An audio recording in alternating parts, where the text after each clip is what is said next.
3% rule. ये सिर्फ एक नंबर नहीं है, बल्कि वही बाउंड्री है जो तय करती है कि कोई ट्रेडर लंबे समय तक मार्केट में टिकेगा या कुछ गलत डिसीजंस के बाद धीरे धीरे गेम से बाहर हो जाएगा। मैंने अपने जीवन में ऐसे कई ट्रेडर्स देखे हैं जिनकी स्ट्रैटेजी शानदार थी, एनालिसिस मजबूत था, लेकिन फिर भी वे लगातार मनी खोते रहे। और दूसरी तरफ मैंने ऐसे ट्रेडर्स भी देखे जो हर ट्रेड में सही नहीं होते थे, फिर भी सालों तक कंसिस्टेंट बने रहे। तो आखिर ऐसा क्या फर्क था? क्या वजह है कि कुछ लोग बार बार शुरुआत करने के लिए मजबूर हो जाते हैं, जबकि कुछ लोग धीरे धीरे अपने कैपिटल को बढ़ाते रहते हैं? और सबसे बड़ी बात, आखिर क्यों दुनिया के अनुभवी ट्रेडर्स रिस्क से शुरुआत करते हैं, प्रॉफिट से नहीं? मैं आपको सिर्फ 3% रूल नहीं समझाऊंगा, मैं आपको वो माइंडसेट समझाऊंगा जिसने मेरी ट्रेडिंग साइकोलॉजी को पूरी तरह बदल दिया। मैं आपको अपनी गलतियां, अपने सबसे कठिन लेसन्स और वो सोच बताऊंगा जिसने मुझे ये एहसास कराया कि मार्केट में सबसे महत्वपूर्ण चीज ज्यादा कमाना नहीं, बल्कि लंबे समय तक टिके रहना है। क्योंकि ट्रेडिंग में जीत हमेशा सबसे ज्यादा सही होने वाले इंसान की नहीं होती, बल्कि उस इंसान की होती है जो सबसे लंबे समय तक गेम में बना रहता है। 3% रूल। पहली नजर में यह सिर्फ एक छोटा सा नंबर लगता है, लेकिन मैंने अपने ट्रेडिंग करियर में जितना कुछ सीखा है, उसके बाद मैं एक बात पूरे विश्वास के साथ कह सकता हूं कि बहुत सारे ट्रेडर्स मार्केट की वजह से नहीं हारते, बल्कि इसलिए हारते हैं क्योंकि वे रिस्क को हल्के में लेते हैं। जब मैंने शुरुआत की थी, तब मैं भी यही सोचता था कि ट्रेडिंग में सक्सेस का मतलब ज्यादा प्रॉफिट कमाना है।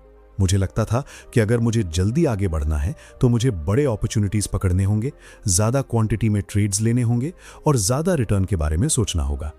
लेकिन समय के साथ मैंने महसूस किया कि मार्केट में सबसे पहले प्रॉफिट नहीं आता, सबसे पहले सर्वाइवल आता है। अब सवाल पैदा होता है, सर्वाइवल इतना महत्वपूर्ण क्यों है? इसका जवाब बहुत आसान है, क्योंकि मार्केट आपको हर दिन नए अपॉर्चुनिटीज देगा, लेकिन अगर आपका कैपिटल ही नहीं बचा तो उन अपॉर्चुनिटीज का कोई मतलब नहीं रह जाएगा। यही वो चीज है जिसे ज्यादातर लोग शुरुआत में समझ नहीं पाते। वे हर ट्रेड को लाइफ चेंजिंग अपॉर्चुनिटी की तरह देखने लगते हैं। उन्हें लगता है कि यही ट्रेड उन्हें बहुत बड़ा प्रॉफिट देगा, लेकिन जब इंसान किसी एक ट्रेड को जरूरत से ज्यादा महत्व देने लगता है, तब उसके डिसीजंस इमोशन से चलने लगते हैं। मैंने अपने जीवन में कई ऐसे ट्रेडर्स देखे हैं जो एनालिसिस में बहुत अच्छे थे, उन्हें पैटर्न समझ आते थे, उन्हें मार्केट स्ट्रक्चर की जानकारी थी, लेकिन फिर भी वे लगातार मनी खो रहे थे। आखिर ऐसा क्यों हो रहा था? क्या उनकी स्ट्रैटेजी खराब थी? जरूरी नहीं। ज्यादातर मामलों में उनकी सबसे बड़ी प्रॉब्लम स्ट्रैटेजी नहीं, बल्कि रिस्क मैनेजमेंट था। वे किसी एक ट्रेड में इतना ज्यादा रिस्क ले लेते थे कि एक गलत डिसीजन उनके कई अच्छे डिसीजंस को खत्म कर देता था। यहीं से 3% रूल की जरूरत समझ में आती है।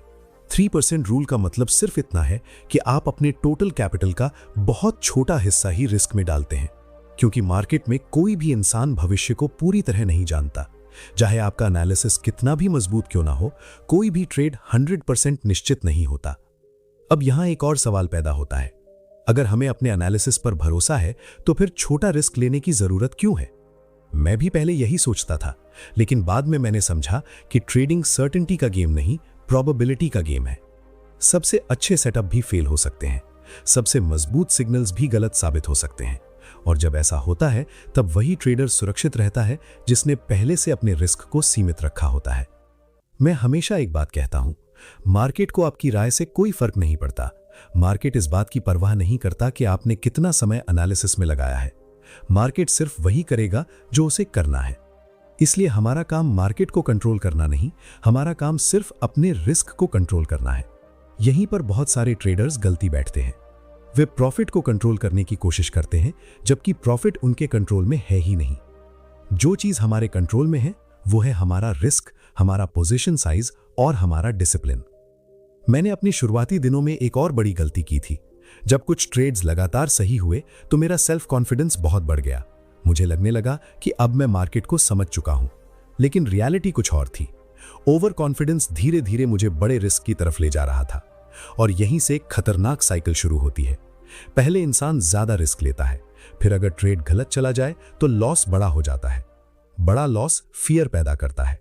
फियर इंसान को कंफ्यूज कर देता है, फिर वो जल्दबाजी में अगला ट्रेड लेता है, और धीरे धीरे इमोशन लॉजिक की जगह लेने लगते हैं। तो क्या इसका कोई सल्यूशन है? बिल्कुल है। सोल्यूशन यही है कि किसी भी एक ट्रेड को इतना बड़ा मत बनने दीजिए कि वो आपके पूरे माइंड को प्रभावित करने लगे। जब आपका रिस्क छोटा होता है तब आपका माइंड शांत रहता है।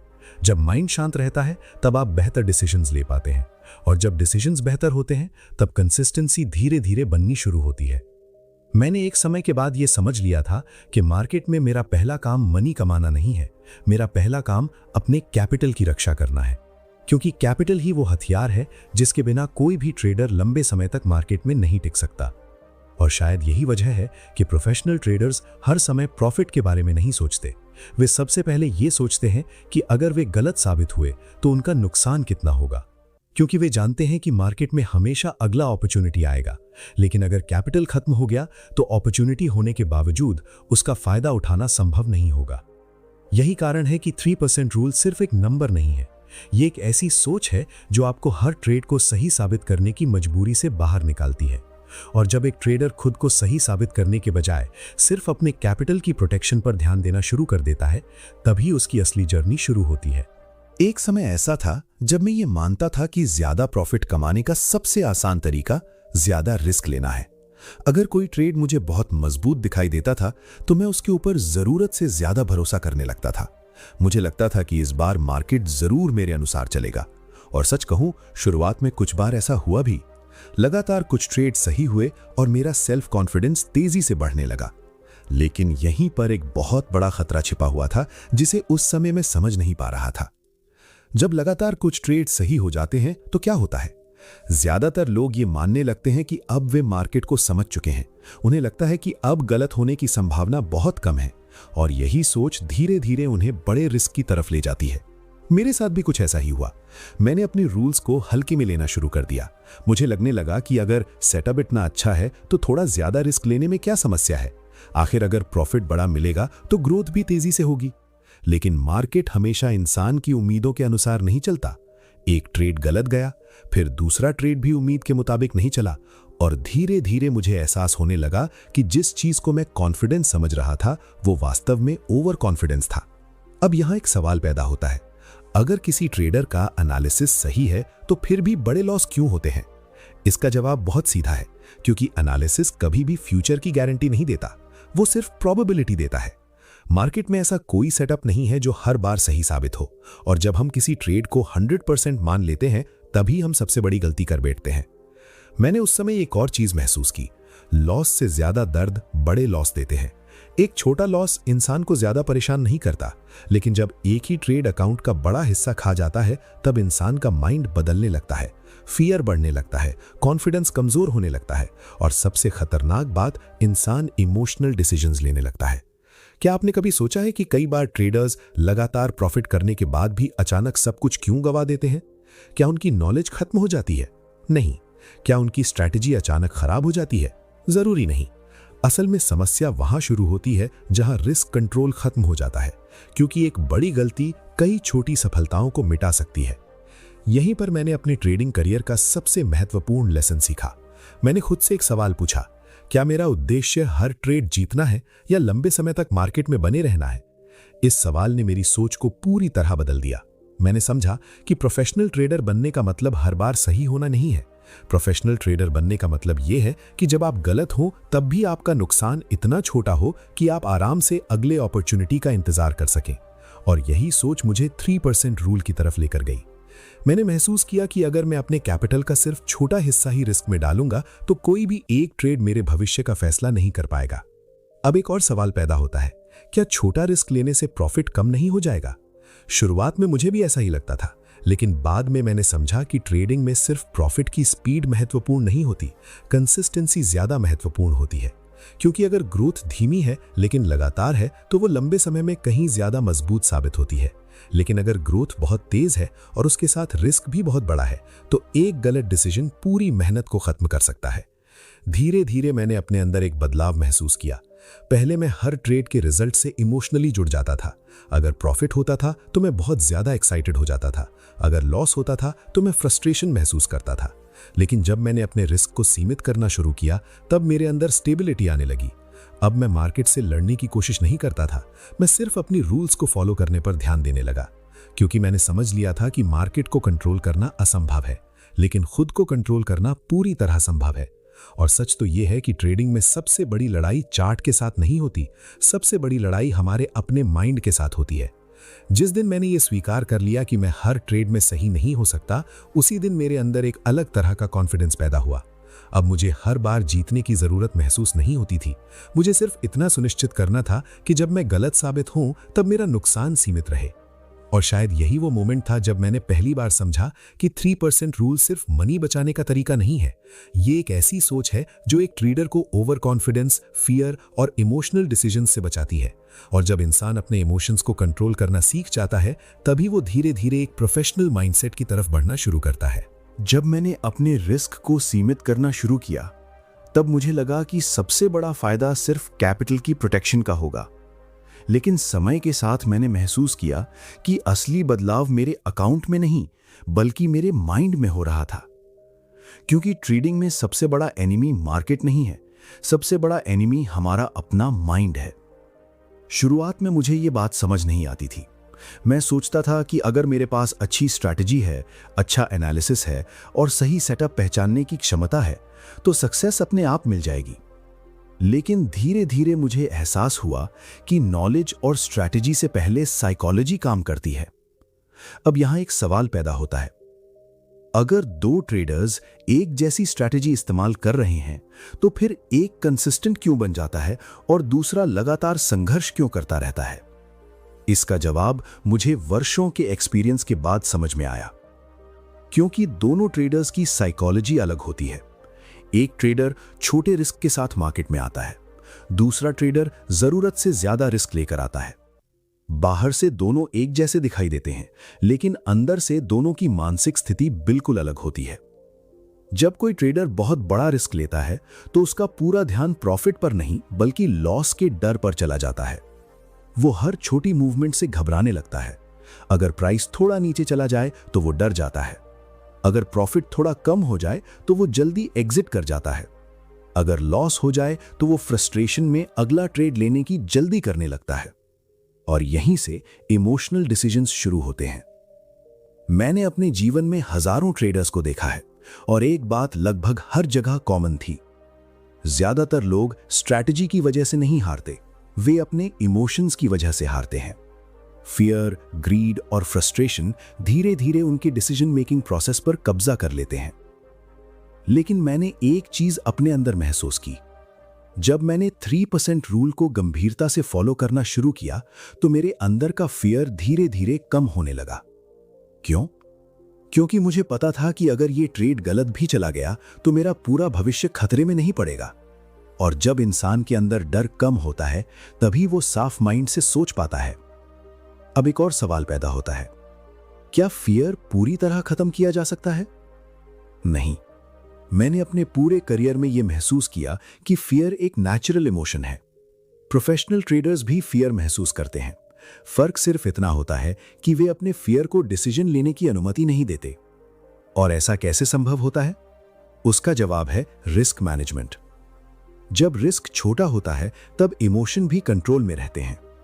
मैं हमेशा एक बात कहता था, हर ट्रेड यूनिक है, हर सिचुएशन अलग है, कोई भी सेटअप फ्यूचर की गारंटी नहीं देता।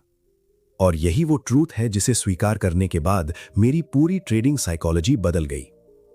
पहले मैं हर ट्रेड को खुद को सही साबित करने का मौका समझता था। अगर ट्रेड गलत हो जाता था तो मुझे लगता था कि शायद मैं गलत ट्रेडर हूं। लेकिन बाद में मैंने समझा कि एक ट्रेड का रिजल्ट मेरी पहचान तय नहीं करता। एक लॉस मुझे फेलियर नहीं बनाता, जैसे एक प्रॉफिट मुझे जीनियस नहीं बनाता। ट्रेडिंग में किसी एक रिजल्ट का कोई विशेष महत्व नहीं होता। महत्व इस बात का होता है कि आप लगातार किस तरह के डिसीजंस ले रहे हैं। यहीं पर एक बहुत महत्वपूर्ण सवाल सामने आता है। अगर लॉस नॉर्मल है, तो फिर बहुत सारे ट्रेडर्स लॉस को एक्सेप्ट क्यों नहीं कर पाते? इसका कारण है इमोशनल अटैचमेंट। वे किसी ट्रेड से जुड़ जाते हैं।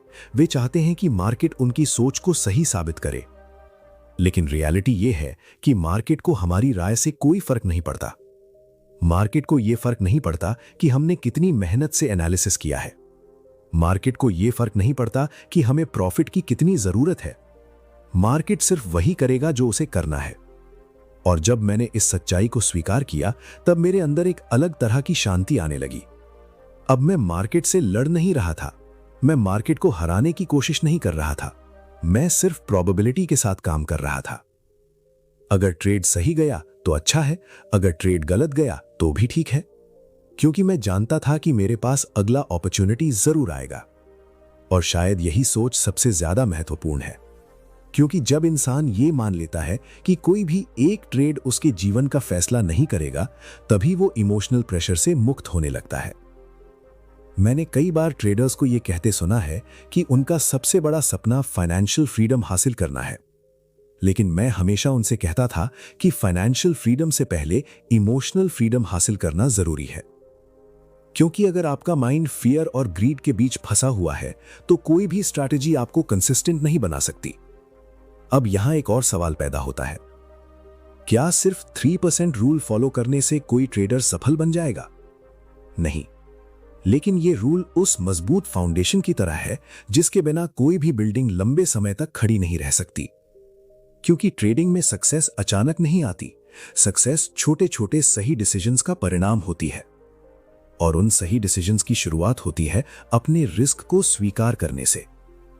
मैंने अपने करियर में यह सीखा कि मार्केट में सबसे ज्यादा शक्तिशाली इंसान वो नहीं होता जो हर बार सही साबित हो जाए। सबसे ज्यादा शक्तिशाली इंसान वो होता है जो गलत साबित होने के बाद भी शांत रह सके, जो लॉस के बाद भी अपने रूल्स ना तोड़े, जो फियर के बावजूद डिसिप्लिन बनाए रखे, और जो किसी एक ट्रेड को अपनी पूरी जिंदगी का फैसला ना बनने दे। और यही वो जगह है जहां 3% रूल सिर्फ एक रिस्क मैनेजमेंट टेक्निक नहीं रह जाता, ये एक माइंडसेट बन जाता है। एक ऐसा माइंडसेट जो धीरे धीरे एक सामान्य ट्रेडर और एक प्रोफेशनल ट्रेडर के बीच का सबसे बड़ा फर्क पैदा करता है। समय के साथ मैंने एक बहुत दिलचस्प चीज नोटिस की। एमेच्योर ट्रेडर्स और प्रोफेशनल ट्रेडर्स एक ही मार्केट में काम करते हैं, एक जैसे चार्ट्स देखते हैं, कई बार एक जैसी स्ट्रैटेजीज भी इस्तेमाल करते हैं, लेकिन फिर भी उनके रिजल्ट्स एक जैसे नहीं होते। आखिर ऐसा क्यों होता है? क्या प्रोफेशनल ट्रेडर्स के पास कोई सीक्रेट इंफॉर्मेशन होती है? क्या उनके पास कोई ऐसा इंडिकेटर होता है जो बाकी लोगों के पास नहीं होता? मैंने अपने पूरे एक्सपीरियंस में पाया कि ऐसा बिल्कुल नहीं है। असली फर्क इंफॉर्मेशन का नहीं, थिंकिंग का होता है। एमेच्योर ट्रेडर सबसे पहले प्रॉफिट के बारे में सोचता है। उसके दिमाग में हमेशा यही सवाल चलता रहता है कि इस ट्रेड से कितना पैसा बन सकता है। लेकिन प्रोफेशनल ट्रेडर का पहला सवाल कुछ और होता है। वो खुद से पूछता है, अगर मैं गलत साबित हुआ तो मैं कितना खो सकता हूं? शायद सुनने में यह बहुत साधारण बात लगे, लेकिन यही छोटी सी सोच लंबे समय में बहुत बड़ा अंतर पैदा करती है। मैंने जब यह बदलाव अपनी थिंकिंग में लाना शुरू किया, तब मेरे डिसीजंस भी बदलने लगे। पहले मैं हर अपॉर्चुनिटी को पकड़ना चाहता था। मुझे लगता था कि अगर मैंने कोई ट्रेड मिस कर दिया तो शायद मैं किसी बड़े प्रॉफिट से वंचित रह जाऊंगा। लेकिन फिर मैंने खुद से एक सवाल पूछा, क्या मार्केट में अपॉर्चुनिटीज खत्म हो जाएंगी? जवाब था नहीं, मार्केट कल भी खुलेगा, अगले हफ्ते भी खुलेगा और आने वाले वर्षों में भी अपॉर्चुनिटीज देता रहेगा। तो फिर किसी एक ट्रेड के लिए इतना इमोशनल क्यों होना? यहीं से मेरे अंदर पेशेंस आने लगा। मैंने समझा कि प्रोफेशनल ट्रेडिंग का मतलब ज्यादा ट्रेड्स लेना नहीं है। प्रोफेशनल ट्रेडिंग का मतलब सही समय पर सही डिसीजन लेना है, और उससे भी ज्यादा महत्वपूर्ण, गलत होने पर अपने नुकसान को सीमित रखना है। अब यहां एक और सवाल पैदा होता है, अगर कोई ट्रेडर हर बार प्रॉफिट के बारे में नहीं सोचता तो फिर उसका फोकस किस पर होता है? उसका फोकस प्रोसेस पर होता है।